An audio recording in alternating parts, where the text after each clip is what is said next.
سوالات کا سلسلہ شروع ہوتا ہے، ختم نبوت کا نعرہ لگانا چاہیے یا نہیں؟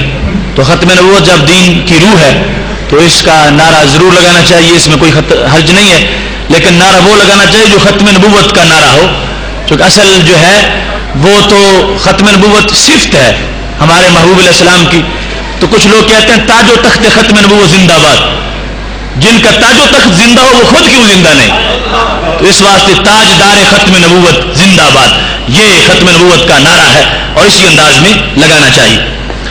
نبی اکرم صلی اللہ علیہ وسلم کی شان و عظمت سب سے زیادہ ہے، ان کی نبوت کے دور میں دین مکمل ہوا، لیکن آپ دنیا سے تشریف لے کر حضرت عیسیٰ علیہ السلام دنیا میں آئیں گے، کیا دین متین کسی چیز کی ضرورت اس میں باقی رکھی گئی ہے؟ تو یہ میں پہلے ضمن بیان کر چکا ہوں. حضرت عیسیٰ علیہ السلام جس وقت تشریف لائیں گے تو رسول اللہ صلی اللہ علیہ وسلم کی نبوت کا جو شعبہ ہے تبلیغ کا، اس کو آگے بڑھائیں گے، یہاں تک کہ جس وقت جماعت کا وقت ہوگا اور وہ دمشق میں جب اکٹھے ہو جائیں گے امام مہدی اور حضرت عیسیٰ علیہ السلام، تو حضرت عیسیٰ علیہ السلام سے امام مہدی کہیں گے کہ آپ جماعت کراؤ، تو وہ کہیں گے امامکم منکم، کہ امام تم میں سے ہوگا، میں تمہارے اندر امامت کرنے نہیں آیا. تو لہٰذا حضرت عیسیٰ علیہ السلام تو اس امتی کے پیچھے نماز پڑھیں گے، وہ اپنی نبوت کا زمانہ لے کر نہیں آئیں گے، نبوت کی تبلیغ کرنے نہیں آئیں گے، ان کی نبوت کا زمانہ گزر چکا ہے. اب اگرچہ وہ آئیں گے تو ہیں نبی، مگر بحیثیت نبی قوم کی طرف نہیں آئیں گے، وہ نبی علیہ السلام کی نبوت کا جو حصہ ہے باقی رہتا ہوا، یعنی جو اس وقت کے احکام ہیں وہ ظاہر کریں گے اور سرکار کی لگائی ڈیوٹی کے مطابق، کہ جس طرح نبی اکرم صلی اللہ علیہ وسلم نے فرمایا ہے کہ وہ آئیں گے اور جزیہ اٹھا دیں گے. یعنی پھر دو ہی باتیں ہیں، یا تلوار یا اسلام، یا پھر سار قلم یا پھر دین قبول کرو. جزیہ اس وقت نہیں قبول کیا جائے گا. اب جزیہ کا قبول کرنے کا حکم ہے کہ کوئی بندہ کہے کہ میں ذمہ بن جاتا ہوں، تمہاری بات مانوں گا، قانون تمہارا مانوں گا، مجھے رہنے دو، تو اس وقت اس کے لیے اجازت ہے، مگر اس وقت یہ اجازت نہیں ہوگی. لیکن یہ کوئی عیسوی شریعت کا حکم نہیں ہوگا، مصطفی شریعت کا حکم ہوگا، کیونکہ محبوب علیہ السلام خود معین کر کے گئے ہیں کہ وہ میری شریعت کے شعبے کو اس وقت رائج فرمائیں گے. بعض لوگ قادیانیوں کے چکر میں لالچ میں آ کر ان کے ساتھ تعلقات قائم کر لیتے ہیں اور یہ کہہ دیتے ہیں کہ میں قادیانی ہوں، یہ وعدہ کر بیٹھتے ہیں. تو یہ بہت بڑی خرابی ہے. یعنی اگر کوئی شخص یہ کہتا ہے کہ میں یہ کہہ دوں قادیانی ہوں اور پھر میں بچا بھی رہوں گا، تو اس کا ایمان سے کوئی تعلق نہیں ہے. آخر یہ بندہ مومن بنتا ہے تو اسی زبان کے کہنے سے بنتا ہے. تو اگر اس کے کہنے سے وہ مومن بن جاتا ہے تو اس سے انکار کرے تو پھر کافر بھی بن جاتا ہے. مومن بننے کے لیے اگر صرف لا الہ الا اللہ محمد رسول اللہ اتنا ایک کافر نے پڑھا تو اس کلمے نے اس کو مومن بنا دیا. تو پھر اگر کوئی یہ سمجھتا ہے کہ کافر بننے کے لیے بڑے کوئی چکر پیش آئیں گے تو پھر مجھے دھکیل کے کافر بنائے گا، نہیں. ایک بار جس وقت اس نے ضروریات دین میں سے کسی ایک چیز کا انکار کر دیا، قرآن مجید کی کسی ایک آیت کا انکار کر دیا، ضروریات دین میں سے ایک چیز کا انکار کر دیا، تو وہ کافر ہو جائے گا، اس کے کروڑوں سجدے برباد ہو جائیں گے. تو یہ ختم نبوت تو دین کی اصل ہے. لہذا جس وقت وہ کہے گا کہ میں قادیانی ہوں معاذ اللہ، تو اس نے دین کی روح کا انکار کیا ہے. لہذا خواہ انکار زبان سے کرے یا کسی فارم پہ دستخط کر کے کرے، کسی کے لیے بھی کسی مقصد کے لیے بھی جب وہ کرے گا اس کو دنیا مل سکتی ہے، اس کو جنت نہیں مل سکتی، وہ دائرہ اسلام سے خارج ہو جائے گا.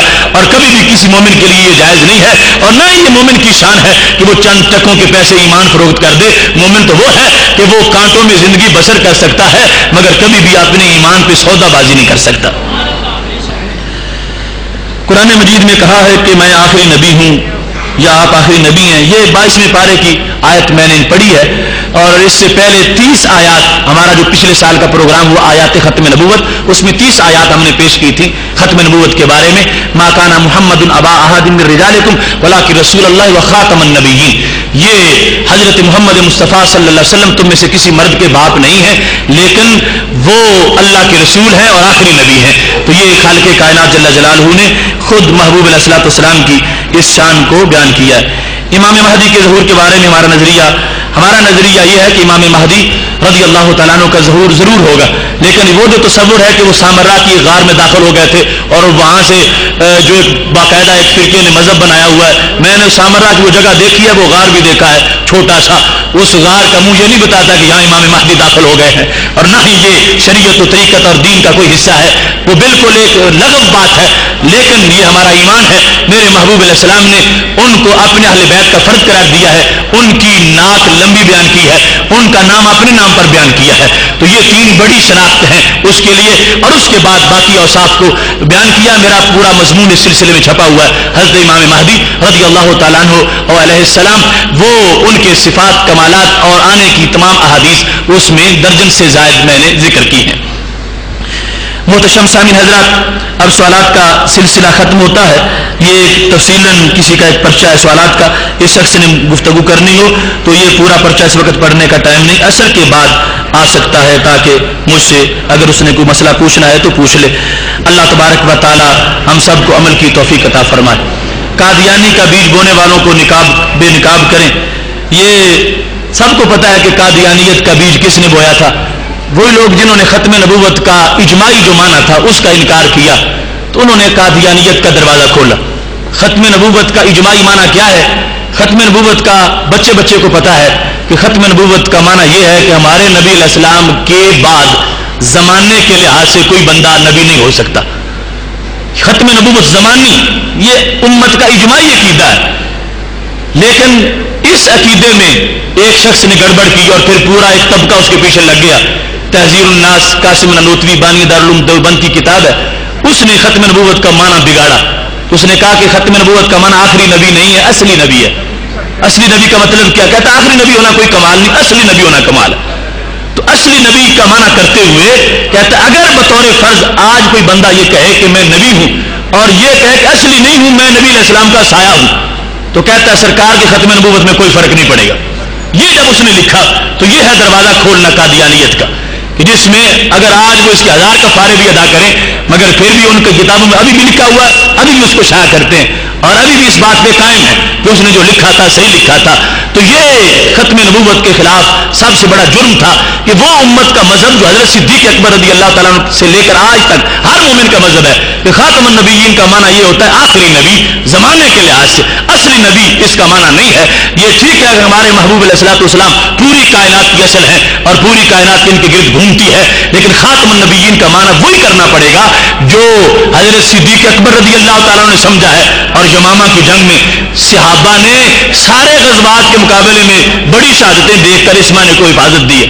احد، تبوک اور خندق اور حنین اور بدر، سارے غزوات کے شہیدوں کو اکٹھا کر لیں تو اتنے نہیں بنتے جتنے ختم نبوت کی جنگ کے شہید ہیں۔ حضرت صدیق اکبر رضی اللہ تعالیٰ عنہ کے زمانے میں یمامہ میں جو جنگ ہوئی تھی مسیلمہ کذاب کے خلاف، اس اکیلی جنگ کے شہید ساری جنگوں سے زیادہ ہیں، تو وہ ختم نبوت کے اس معنی کے لیے تھی کہ یہ آخری نبی ہیں اور ان کے بعد کسی لحاظ سے بھی کوئی نبی نہیں ہو سکتا۔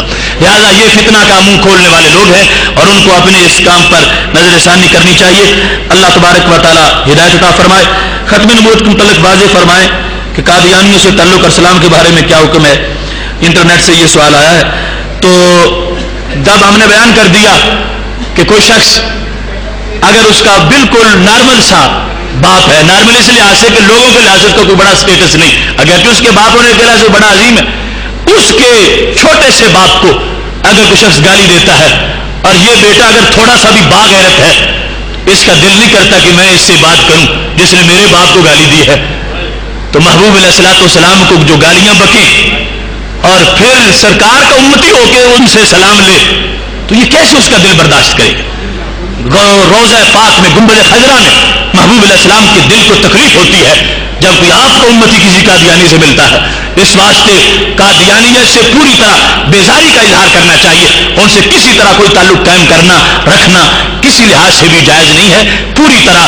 ارے وہ ہمارا امتحان ہے کہ یہ صرف ایک غیر مسلم اقلیت تک ایسا سلسلہ برقرار رہا، اصل تو اس پورے بیج کو زمین سے ختم کرنا یہ ایک ضروری فریضہ ہے دین کا۔ آخر ایسی کیسے ممکن ہے کہ ہمارے محبوب علیہ الصلوۃ والسلام کے ہوتے ہوئے کوئی جعلی نبوت کا اعلان کرے اور اس کے ماننے والے پھر دندناتے پھرے اور شرارتیں کرتے پھرے اور ان کے لیے ایسی گنجائشیں دی جائیں؟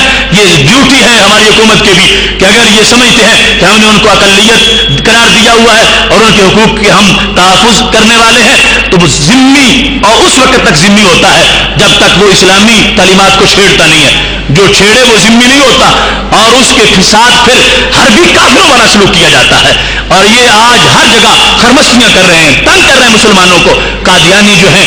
اور پھر دنیا کا انٹرنیشنل لا جو ہے اس کے مطابق ایک کمپنی ٹویوٹا کی ہے، تو اب وہ اپنے نام کی دوسری کوئی کمپنی نہیں چلنے دے گی، یہ ان کا رائٹ ہے۔ اب مسلمان کا لفظ، کلمے کا لفظ، بسم اللہ کا لفظ، قرآن کا لفظ، امتی کا لفظ، قبرستان کا لفظ، یہ ہمارے رجسٹرڈ لفظ ہیں، ہم کسی جھوٹی کمپنی کو یہ استعمال نہیں کرنے دیں گے۔